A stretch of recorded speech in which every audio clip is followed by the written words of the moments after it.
There you go. Listen, did you know that how many people are faking? Anyway, we're not really into that. That's not really what we're here for. Today, we're talking about how many layoffs are happening all across not just Silicon Valley, but also across the United States, all because of AI and tech. Tech workers are seeing a lot of layoffs. Did you know that we're actually over 100,000 tech workers being laid off over the from since the beginning of the year, since January? Yeah, 100,000.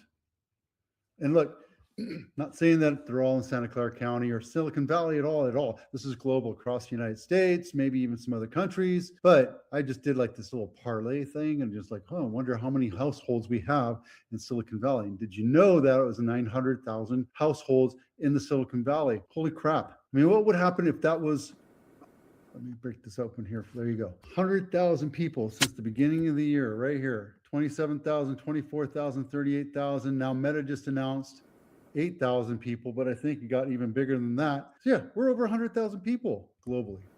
But geez, you're seeing a slowdown, you're seeing this and that. We're like, oh my God, what's going on?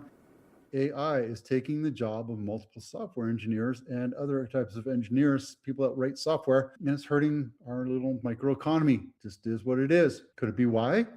Here's the thing, right? In 2008, it was of the people that had the new mortgages, which was roughly 60% of the entire households across the United States, 5% of those 60% were affected by the pick a pay, and people started falling out of paying their mortgage, and it was roughly due to 5% of the population, I guess you can say. This is roughly 10% of the households, or 11.1% of the households, or if it was all of just Silicon Valley. It's not, but it is. Not really. Let's just be conservative and say it's half of the people that live in Silicon Valley or half the people that got laid off live in Silicon Valley. Well, it's 5%, or maybe like 5.5%, but it's the same thing. So wherever you see little tech hubs that are affected by AI taking jobs, and look, this is nothing new. We're Americans, we're resilient, we bounce back, we learn how to adjust. Some don't. Some do, most do, like the auto workers back in the 80s, right? Michael Keaton had a movie out. It was all about the Japanese taking over. Oh my God, blah, blah, blah. And you just learned to cook. And then it was the robotics that came in and started taking jobs. Oh my God, it was blah, blah, blah. And then it was NAFTA, the trade organization, not the other one. That was the big joke. But that was when we started sending our jobs down to Mexico and massively over to China and to Vietnam and all that other stuff. So we started exporting jobs to other parts of the world because of cheap labor. And yet we bounced back. Not everybody. We still have people that are generationally unemployed for whatever reason, but a lot of them bounced back. They retrained. They got another type of job. They went from auto worker or manufacturing or assembly or whatever to a professional job or design services or what have you. That's something you have to worry about. This is something you have to worry about, right? This is going to take over multiple industries. It's not just tech workers. They're saying this could take over lawyers. They could take over bookkeepers. They could take over a lot of hard skill, technical things that you went to school for. I went to school for a degree. My degree is in business management, supply chain management. How are you going to change that? Well, AI will take over a lot of the thought process. They're still going to need people to implement the supply chain, but I could see my if I was in supply chain, I could see that a lot of people would be getting out of their work, right? Finance.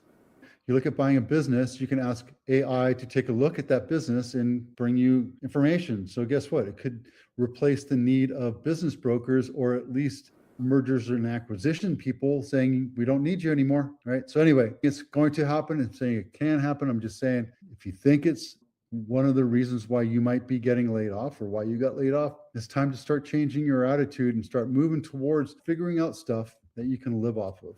Get another job. Get into construction, boating. I don't know what all the answers are because I'm not that guy, but just something to be aware of. Okay, let's see this thing right here. Over 100,000 tech jobs lost in 4 months as 2026. And then True Up shows this. That was right where we were. And it doesn't go specifically into it. So that's the thing. Like you say, how many laid off in Silicon Valley in 2026, and it says over 100,000 tech employees were laid off globally. So I can't tell you specifically just in Silicon Valley. So let's just say it's half. I could be wrong, but at least you know where we're at, right? Keep that in mind. Real estate investors' optimism fades amid geopolitical tensions. This is done on the 22nd, which is 5 days ago. It's just something we need to be aware of, be talking about, because I've been telling people this for a bit. It's just something that's going to happen because wars tend to scare people, right? Now, out of my 3 listings, I had 3 showings this weekend. Nothing to write home about. People are looking for good deals right now. And if you're not in a need to sell situation, well, you're going to hold on to that house. If you don't need to sell it, or it doesn't make sense for you to sell it right now, rent it. If the market's collapsing, and I told people this in 2008, when the market collapses, and I told them in 2010 or 2015, I told them in 2018, I told them in 2000, whenever the market starts plateauing, hold off. Are you in a need to sell? Then keep it on market. So anyway, just something to be aware of. Again, this link is in my blog, so please feel free to do it. But even investors are walking away from deals right now because they don't know where the market's going. And they have thin margins today because everybody's a mom and pop investor. So if you're looking at buying a house for an investment, maybe you should hold off. If you're thinking about buying a business, let's talk, because I'm looking at buying businesses right now. And I'm talking about that on my financial intelligence platform. And if you're interested in learning more, go over there. But there you go. So everybody's buying everybody in real estate right now. Well, okay, what is that? First and foremost, that's a big indicator to me that the market is shifting. Do you go in when the market is super hot? Well, yeah, most people do. Okay, smart investors don't buy when the market's crazy hot, like in 2021, and the market was 2.5% interest rates, and everybody's throwing $500,000, $400,000 over list price just to get a house because they got desperate and they got the Me Too attitude going on. Well, that was dangerous, right? Because now you're stuck in that house. Whether it was your forever house or not, you're at 2.5%. Might not be the perfect house, but I can tell you that you have equity in that house. Unless you completely refinanced, and you're overboard. Then you're in a short sale situation. That's on you. Money management matters. When the markets hedge and they start to ebb instead of flow, and people say, you know what, this might be a good time to buy, that's when a good time to buy is. When people are questioning the market and they're saying, what the hell's going on in the market? Well, maybe this is a good time to buy. Compass got bought by Berkshire Hathaway, who got bought by Anywhere or Anyway or whatever. It was a big, huge holding company, and they own like 10, 12 different big, huge brands now, like Century 21, Compass, Berkshire Hathaway, all these other companies. It's this big, huge, plain vanilla, massive holding company because they did strategic buys. And it makes sense for you to do that sometimes when you're in that business, right? Well, Real, company I work with, I hang my broker's license under there. I'm not a broker, I'm a broker associate. I don't want to deal with the management of other agents. They bought Remax, one of the oldest brands out there. Real bought Remax. What does that mean to you? Nothing. You don't really care because why should you? I think it's an indication of the market. Am I excited that Remax got bought? I don't care. Never really thought much about Remax. Thought they were a good brand. They were like the Tom McCann of the shoes back in the 80s. They're a good brand, but they were shoes. They weren't like brand specific. So I don't know what it means to me. Don't really care. What it means to you, is this an indication that the market is hedging or ebbing? As a consumer, might be a buy indicator. This might be a time for you to at least get your muscles working right now, get your loan approval done to see if it's a good time to buy in the next couple of weeks, see what happens.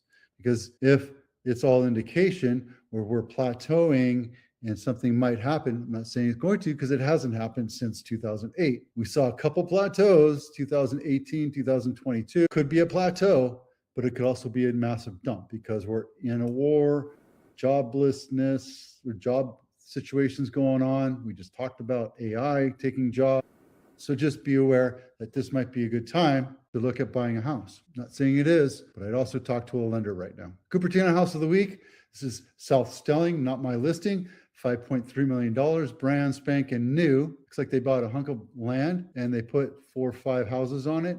Now they're selling it for $5 million. They probably paid, if it was a 1/4 acre hunk of land, they subdivided it into 4 different pieces for 4 different parcels, and they put 4 houses on it. It's kind of what it looks like to me. And then they had Thomas Jane do the build out and put another $1.5 million. So each house is worth about $3 million hard costs. So then you have $1.2 million, $1.3 million in equity right there when you sell. There you go. Oh, this isn't even built. Well, it looks like it's built. They just don't have interior pictures. So to me, it looks weird because it's like a 1-car, 2 spaces, carport minimum. So I don't know. I can't tell. You know what? I can't tell because there's a floor plan. Thank you for putting the floor plan out. That's upstairs. That's the dining. They don't show you. Oh, right here. But that's weird because it's just the angle. So there you go. So if you're interested in learning more, let me know. Take you to it. We'll get you into it. It's a 7-bedroom, meaning it's a massive, massive home for multi-generational. If you're a multi-generational family, meaning parents, grandparents, yourself, and your kid, place to put. Okay. Willow Glen House of the Week, Merle Ave, not my listing, brand new listing, $1.8 million in Willow Glen. But Vito, the median price is $2.4 million. Why are you showing me this? Because it's in Willow Glen. Remember location though, right? 3-bedroom, 2-bath, built in 1939. Where's my phone? There it is. Oh no, hang on a second. Okay, Coop, this is Willow Glen House of the Week, and we're looking at this. But here's the thing. Remember I tell you Willow Glen House of the Week? Do you remember this right here? What is this? It's a trail. But also, there is a railroad track right here. So this isn't a bad place. This is actually a nice place right here. A little busy, but it's also in a cul-de-sac. But also, it's not where everybody wants to be in Willow Glen. If you're going to be anywhere on Willow Glen, it's down here. Everything up here, closer to the freeway, closer to the flight path, which is why it's $1.8 million, but it's also an 80-year-old house. So there you go. Not much to look at inside. I don't think it was redone. Okay, we're not going to go that. And then it's just taking too long. This is Luxury House of the Week, Olive Hill, not my listing in Woodside.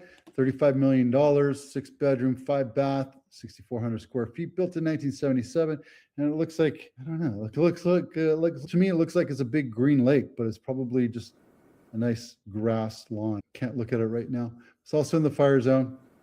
But if you can afford $35 million, that's okay. You can afford the fire plan, the fair plan. So there you go. Yeah, it's a nice house, $35 million. If you want to take a look, give me a call. Happy to work with you. There you go. Again, all these listings are in my blog. You're very welcome to take a look at it and take a look and ask questions. So nothing much to talk about here outside of the fact that San Mateo is still number 1. San Francisco bumped up on average to a 2.7 million versus 2.4 million on average. The median price is still $2 million, and San Mateo holds the 2.1. But where you got to remember is that Santa Clara County is the highest volume by multitudes. The next highest one is San Mateo, which is 2.7, and they've only closed, how many closes? Oh, sale. They've only closed half of what Santa Clara has. So little dichotomy because those houses are so much more expensive. Nothing else to really worry about. We haven't seen these numbers really jolt up. As a matter of fact, we're seeing some of them recede, meaning that days on market are going a little bit faster. Houses are selling a little bit faster. Nothing really to think about much. 21 houses or 21 days on market. It's uncomfortable for some sellers, but again, if you don't need to sell, you don't need to sell.